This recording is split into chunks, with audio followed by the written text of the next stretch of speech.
Welcome back. Last time we met, we looked at the official union time card and discovered that it tells us allegedly when someone says they started and finished working. But it doesn't really define what officially starts a union workday. So today, let's talk about office hours. If you've ever needed to go to the local, you've probably heard of the official office hours. Simple enough. The office is open from 8 a.m. to 5 p.m. But here's the question. Does that mean elected officials are expected to be in the office from 8 to 5? Or are those simply the hours the office is open to members? The answer isn't obvious from the sign on the door. And that's important. For most bargaining unit members, our workday is pretty clearly defined. We have scheduled start times. If we're late, we're late. There are attendance rules. There are call-in procedures. And repeated tardiness can result in discipline. But what about the union executive board? Is there a written attendance policy? Are there required office hours?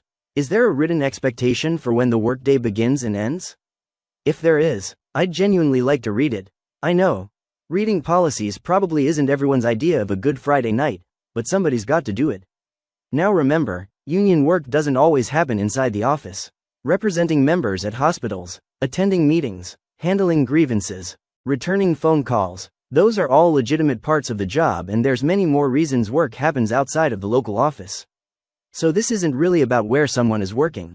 It's about understanding what the expectations are. Because when expectations are clear, accountability is easier. And when accountability is clear, members have confidence that everyone is playing by the same rules. So the question isn't whether the board members work hard. The question is, what are the rules, where are they written down, and are they applied consistently?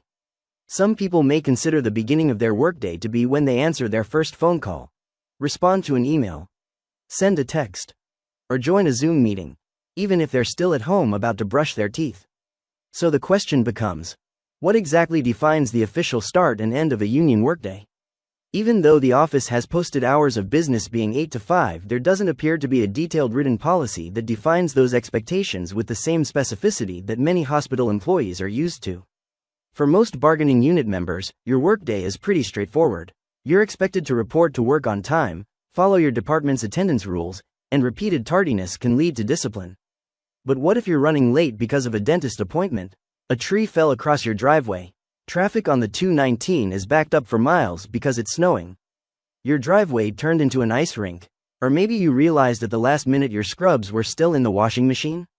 Perhaps the Bills or Sabres were in the playoffs and you stayed up late to watch overtime, and that 8 a.m. start just doesn't work for you. Headache, as long as you get there at some point, right?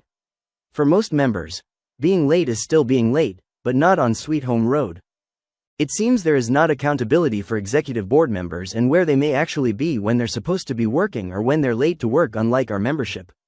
Maybe they're running so late they just decide to use one of those 10 work from home they decided they should have, unlike you, the member who either has to be tardy or call in PTU for the shift, who doesn't have the option of working from home for the day.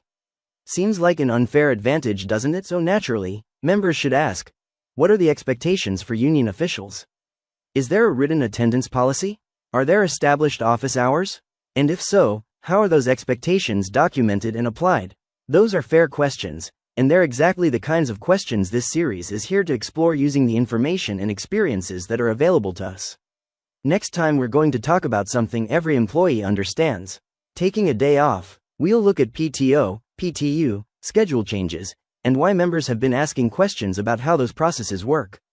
I'm Transparency Timmy, clocking out. I'll see you in episode 3.